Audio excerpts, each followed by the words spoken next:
ஆன்மீக அன்பர்கள் அனைவருக்கும் என் இனிய அன்பான வணக்கங்கள். இந்த காணொளியில சிறந்த கல்வி அறிவையும் சிறந்த ஞானத்தையும் வரமாக பெறுவதற்கான வழி இருக்கா? கண்டிப்பா இருக்கு. அதை பத்தி தான் இந்த காணொளியில பார்க்கலாம். வாருங்கள், பொறுமையா பாருங்க, கண்டிப்பா உங்களுக்கு பிடிக்கும். அதாவது திருவள்ளுவரே சொல்லியிருப்பார், கேடில் விழிச்செல்வம் கல்வி ஒருவருக்கு மாடல்ல மற்றையவை. கண்டிப்பா நம்ம கிட்ட இருந்து திருட முடியாத ஒரு நிலையான செல்வம் இருக்குன்னா அது கண்டிப்பா கல்வி செல்வம் தாங்க. அந்த கல்வி செல்வத்தை நம்ம கிட்ட இருந்து நம்ம மூச்சு இருக்கிற வரைக்கும் நம்மள மீறி நம்ம கிட்ட இருந்து யாராலையுமே பறிக்க முடியாது. நம்ம கற்ற கல்வி நமக்கு தான் பயன்படும். நம்ம சொல்லி கொடுத்தாதான் அடுத்தவங்களுக்கு பயன்படும், அடுத்தவங்களுக்கு வழிகாட்டுறதுக்கு பயன்படும். ஆனா நமக்கு சொல்லி கொடுத்துட்டோன்றதுனால நம்ம கிட்ட இருந்து அது ஒரு காலம் போயிடாது, நம்ம கிட்ட இருந்து மறையவும் செய்யாது. சொல்லிக் கொடுத்தா நம்மளுடைய கல்வி அறிவும் வளர்ந்துகிட்டு தான் இருக்குமே தவிர நம்ம கிட்ட இருந்து அந்த கல்வி செல்வம் ஒரு நாளும் விட்டு அகலாது. அதனாலதான் ஔவையாரும் சொல்லியிருக்காரு, பிச்சை புகினும் கற்கை நன்றே. பிச்சை எடுத்து படிங்கன்னு அப்படி அர்த்தம் இல்லைங்க. உங்களுக்கு ஒரு விஷயம் விஷயம் தெரிஞ்சவங்க கிட்ட போய் கெஞ்சி கூத்தாடியாச்சு படிங்க. அதாவது படிக்கிறதுக்கு வயசே கிடையாது. குழந்தை பருவத்துல படிக்க ஆரம்பிக்கிறோம், நம்ம கடைசி மூச்சு இருக்கிற வரைக்கும் ஏதோ ஒரு விஷயத்த ஏதோ ஒரு பாடத்தை ஒருத்தர்கிட்ட இருந்து கத்துக்கிட்டே தான் இருக்கிறோம். அந்த மாதிரி ஒரு விஷயத்த கத்துக்கும் போது குரு அமையறதெல்லாம் கடவுள் கொடுத்த வரப்பிரசாதம்னு சொல்லலாங்க. எல்லாருக்குமே அந்த மாதிரியான குரு அமைஞ்சிராது. அந்த மாதிரி ஒரு குரு அமைஞ்சு ஒரு விஷயத்த நம்ம கிட்ட கத்துக்கிட்டோம்னா அந்த அறிவு அந்த தெளிவு கண்டிப்பா நமக்கு கை கொடுக்குங்க. குரு இல்லாத ஞானம் அந்த குரு இல்லாத ஞானத்தை விட ஒரு குரு கிட்ட இருந்து நம்ம போய் படிச்சுக்கிட்டோம்னா அதனுடைய தெளிவு, அதனுடைய புரிதல், அதனுடைய உபயோகம்ன்றது அளப்பரியது.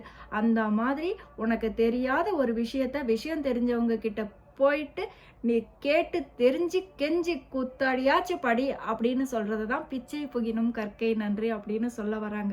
அந்த மாதிரியான கல்வி செல்வத்தை, அந்த கல்வி செல்வத்தினால் வரக்கூடிய ஞானத்தை நமக்கு ஒரு குறைவும் இல்லாமல் தந்தருள்வதற்காகவே நம்மளோடு ஒரு தெய்வம் இருக்கிறார். அவர் யாருன்னு கேக்குறீங்களா? கண்டிப்பா சொல்றேங்க.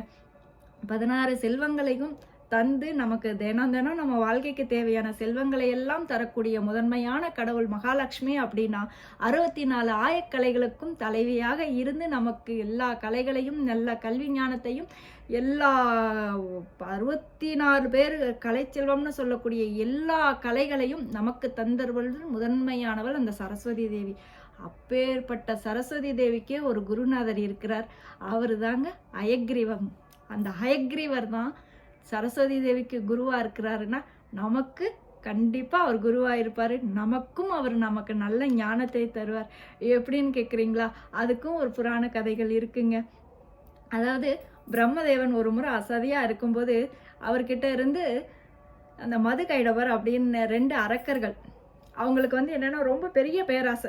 எல்லாமே நம்ம கண்ட்ரோல்ல தான் இருக்கணும், எல்லாமே நம்ம இதுபடி தான் நடக்கணும். நான் இந்த பிரம்மன் யாரு நம்மளை மீறி இந்த படைப்பு தொழிலை செய்யறவருக்கு, அவர்கிட்ட இருந்து அந்த படைப்பு தொழிலுக்கு ஆதாரமா இருக்கக்கூடிய அந்த வேதத்தை பிடுங்கிட்டு வந்துட்டோம்னா அதுவும் நம்ம கையில வந்துரும் அப்படின்னு மிகப்பெரிய ஒரு பேராசை. அந்த பேராசைனால பிரம்மதேவன் அசந்து இருக்கும்போது அந்த வேத நூல்களை எல்லாம் எடுத்துக்கிட்டு குடுகுடுன்னு ஓடி போயிடுறாங்க. உடனே பிரம்மதேவனுக்கு என்ன பண்றதுன்னு தெரியல. அடட, வேத நூல்கள் எல்லாம் போயிடுச்சுன்னா நம்ம எப்படி இந்த படைப்பு தொழிலை செய்வோம்? படைப்பு தொழில் செய்யலைன்னா இயற்கை என்னத்துக்கு ஆகிறது? உடனே போய் விஷ்ணு கிட்ட கேட்போம், இதுக்கு என்ன வழி? அவர் தான் நமக்கு இதுக்கு ஒரு நல்ல வழி கண்டிப்பா காட்டுவார் அப்படின்னு சொல்லி விஷ்ணு கிட்ட போயிட்டு இந்த மாதிரி எல்லாம் ஆயிடுச்சு, எனக்கு அந்த வேத நூல் வேணும், எனக்கு எப்படியாச்சும் வாங்கி கொடுங்க, எடுத்து கொடுங்க அப்படின்னு சொல்லி பிரம்மதேவன் விஷ்ணு கிட்ட கேட்கும்போது அதற்காக எடுத்த திரு அவதாரம் தாங்க அந்த பரிமுகம் கொண்ட ஹயக்ரீவர் அவதாரம். இந்த ஹயக்ரீவ அவதாரத்துல அந்த பரிமுகத்துல ஒரு அழக சொல்லுவாங்க. எப்படின்னா, அதாங்க கற்றவர்களுக்கு என்னைக்குமே முகத்துல ஒரு தேஜஸ் இருக்கும். மனசை தெளிவா வச்சிருக்கிறவங்க, சிறந்த ஞானிகளுக்கு, சிறந்த கற்றறிந்த அறிஞர்களுக்கு முகத்துல ஒரு தேஜஸ் இருக்கும்னு சொல்றாங்க இல்லையா? அந்த தேஜஸ் எங்க இருந்துங்க வருது? அந்த பரிமுகத்துல இருந்து வருது. அதாவது அந்த பரிமுகம் பரிமுகம், குதிரை முகம், உடம்பு மனித முகம். அந்த முகத்துல இருக்க ஒளி எப்படி இருக்குதுன்னா, அந்த பிடரி முடிகள், மயிர்கள் எல்லாம் இருக்கும் இல்லையா, அந்த குதிரையுடைய முடி, அந்த இதெல்லாம் சூரிய கதிர்கள் தனித்தனியா அப்படியே பிரகாசமா இருந்தா எப்படி இருக்குமோ அந்த மாதிரி இருக்குதாமா அந்த முடி, பிடரியோட முடி. அந்த கண்ணு பாத்தீங்கன்னா சூரியன் சந்திரன் 2 பேருமே 2 கண்ணா இருக்காங்களாம்.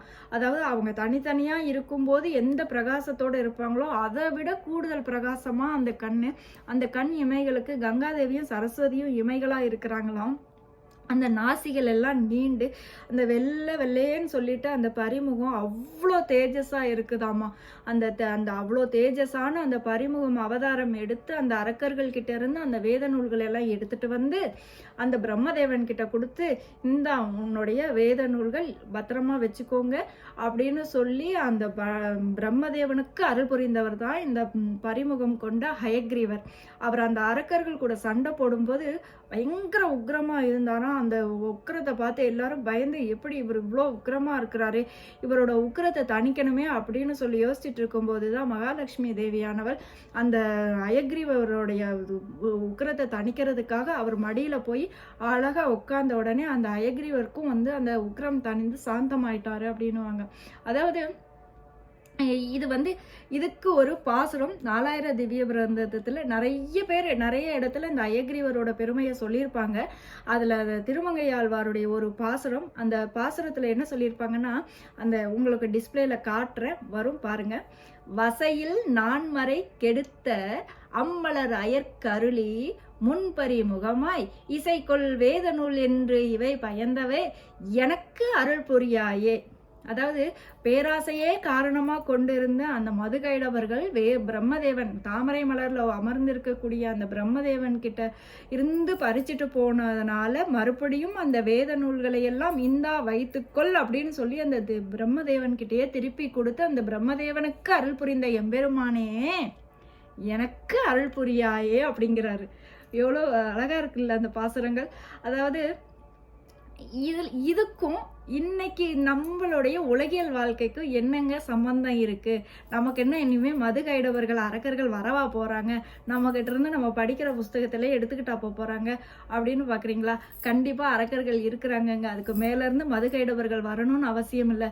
நம்ம கையில இருக்கிற மொபைல் போனே போதும், நம்ம கிட்ட நம்ம மனசுல இருக்கிற அந்த அறியாமையே போதும். நம்ம மொபைல் ஃபோன் கூட நம்ம எடுத்தாதான் வரும், ஆனா நம்ம மனசுல இருக்கிற அறியாமை எப்பவுமே நமக்குள்ளாரியே தான் இருக்கு. என்ன அறியாமன்னு கேக்குறீங்களா? நம்ம என்னைக்கு வந்து ஒரு குருவுக்கு மரியாதை கொடுக்காம ஒரு விஷயம் சொல்லி தராங்க, ஒரு பாடம் ஆவணா சொல்லி கொடுக்குற ஆசிரியரா இருந்தாலும் சரி, பெரிய பெரிய படி சொல்லி கொடுக்குற ஆசிரியரா இருந்தாலும் சரி, ஆசிரியருக்கு மரியாதை கொடுத்தாதான் நமக்கு அந்த கற்ற கல்வியினுடைய உபயோகமே நமக்கு முழுசா கிடைக்கும். ஆனா இன்னைக்கு என்ன பண்றோம்? டீச்சர்ஸ் பாட்டு சொல்லி தந்துக்கிட்டே இருக்காங்க, நம்ம கிளாஸ் ரூம்ல உட்காந்துக்கிட்டு மொபைலை ஸ்க்ரோல் பண்ணிட்டு இருக்கிறோம், இல்லைன்னா டெக்ஸ்ட் பண்ணிட்டு இருக்கோம். நாளைக்கு வீக்கெண்டு, நம்ம வந்து மாலுக்கு போகலாமா, நம்ம நாளைக்கு மூவி ரிலீஸ் ஆகுது, மூவிக்கு போகலாமா, ஏதோ ஒன்று, இல்லைன்னா இன்னைக்கு வந்து நைட்டு டின்னருக்கு வந்து வெளியில் போகலாமா, நம்ம எல்லாம் சேர்ந்து செலிப்ரேட் பண்ணலாமா, இப்படி வந்து டெக்ஸ்ட் போயிட்டே இருக்கும் முன்னாடி இருக்கிறவங்களுக்கு. அதாவது அங்கே டீச்சர் பாடம் சொல்லி கொடுத்துட்டு இருப்பாங்க, சைலண்ட் மோட்ல மொபைல் வச்சுக்கிட்டு இங்கே போயிட்டு இருக்கோம். அதுவும் இப்போல்லாம் நிறைய பேர் டக் டக் டக் டக் டக்னு டெக்ஸ்ட் பண்ணுவாங்க, கண்ணு அங்கே பார்க்கும், கை பாட்டுக்கு இங்கே டக் டக் டக் டக்னு டெக்ஸ்ட் பண்ணும். அதெல்லாம் குருவுக்குரிய மரியாதையே கிடையாது. குருவுக்குரிய மரியாதைனா குரு சொல்லி தரும்போது குரு முழுசாக கவனிக்கணும். அவர் எந்த நிமிஷத்துல எந்த ஒரு விஷயத்த, நமக்கு தெரியாத விஷயத்த எந்த மாதிரி சொல்லுவாருன்னு நமக்கு தெரியாது. எல்லா நேரமும் நம்ம அவரை கவனிச்சாதான் அவர் சொல்ல தரக்கூடிய அந்த உண்மையான கருத்து, முழுமையான கருத்து நம்ம மனசுல பதியும். ஆனா கூகுள் மாஸ்டர் தான் இருக்காருல்ல, கூகுளா குருவே இருக்கிறாருல்ல, டெக்ஸ்ட் பண்ண கூகுளில் வாய்ஸ் மெசேஜ், ஹாய் கூகுள் இப்படின்னா என்ன அப்படின்னு ஏதோ ஒரு வாய்ஸ் மெசேஜ் அனுப்பிச்சா அது வரும். கட் காப்பி பேஸ்ட்டு, அசைன்மெண்ட் டன்னு, டயக்ராமா இதை எடுத்து வச்சு ட்ரேஸ் பண்ணோம்னா டயக்ராம். இதெல்லாம் எங்கே போய் முடியும்? என்ன ஆகும்? நம்ம மனசில் நம்ம 2 காதால் கேட்டு, நம்ம 2 கண்ணால் பார்த்து புரிஞ்சு மனசுல பதிய வச்சு அதனுடைய முழுமையான அர்த்தம் தெரிஞ்சு வரக்கூடிய ஞானம் எப்படி இருக்கும், அந்த புரிதல் எப்படி இருக்கும்? google.comல போயிட்டு கட் காப்பி பேஸ்ட் எடுத்து ஒரு விஷயத்த படித்து ஒரு டிகிரியை முடித்து ஒரு அசைன்மெண்ட்டை முடித்து அதனால் வரக்கூடிய டிகிரியை கொண்டு போய் வேலைக்கு தேடி நம்ம வாழ்வாதாரத்தை செய்யும்போது அதனோட புரிதல் எப்படி இருக்கும்?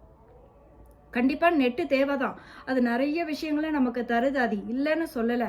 ஆனால் நல்ல விஷயத்துக்காக மட்டும் நம்ம பயன்படுத்துகிறோமா? அங்கே தான் நம்ம அறியாமை இருக்குது. எது நல்லது எது கெட்டது அப்படின்னு அறியக்கூடிய சிந்தனையை நம்ம மங்க செஞ்சுட்டோம். எதனால மங்க செஞ்சோம்? நம்மளை சுற்றி இருக்கக்கூடிய அந்த இணையதளங்கள்ன்ற மாயை எல்லாமே டக் டக் டக் டக் டக் டக்குன்னு வேகம், எதுக்குமே பொறுமை கிடையாது. எது நினைச்சா அது நடந்துடணும், நினைச்சா இது அதாவது பணம் இருந்தால் என்ன வேணா சாதிக்கலான்ற ஒரு மாயை இருக்கு. ஆனால் கண்டிப்பாக பணம் தேவைதான். ஆனால் அது இருந்தால் எல்லாம் சாதிச்சிடலான்ற ஒரு நினைப்பு இருக்குது பார்த்தீங்களா, அது நம்மளுடைய அறியாமை. எதுவாக இருந்தாலும் என்னால் செய்திட முடியும் அப்படின்னு குருவை உதாசனப்படுத்துகிறோம் இல்லையா, அது நம்மளுடைய அறியாமை. இந்த அதாவது அவங்கள மதிக்கணுன்ற நம்ம இயலாமை, அறியாமை எல்லாமே சேர்ந்து நம்மளை சுற்றி ஒரு புகை மூட்டை மாதிரி ஒரு மாயையாக இருக்குது. அதுதான் அந்த அரக்கர்கள். நமக்கு என்ன தெளிவு வேணும் அப்படின்ற உணர்றதுக்கே நம்ம தயாராக இல்லை. அதனால தான் நம்ம இப்போ என்னமோ படிக்கிறோம், என்னமோ வேலைக்கு போகிறோம், படித்த படிப்புக்கும் செய்கிற வேலைக்கு சம்மந்தமே இல்லாமல் இருக்குது.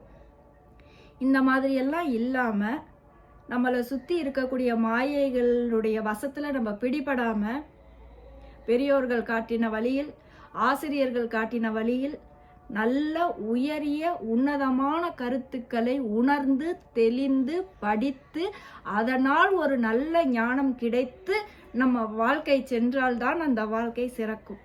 அதனால தான் சிறந்த அறிவும் நல்ல தெளிவும் உன்னதமான ஞானமும் நமக்கு இருந்தால்தான் நம்ம வாழ்க்கையில் நல்லபடியாக வாழ முடியும். இதை அனைத்தையும் வரமாக தருவதற்காகவே அவதாரம் எடுத்தவர் தான் ஹயக்ரீவர். இந்த ஹயக்ரீவருக்கு என்னைக்கு விசேஷம்னு கேட்குறீங்களா, ஆவணி மாதத்தில் வரக்கூடிய பௌர்ணமி திதியும் திருவோண நட்சத்திரமும் சேர்ந்து வரக்கூடிய அந்த தினம், அந்த நேரம்தான் அந்த ஹயக்ரீவருக்கு உன்னதமான நேரம்.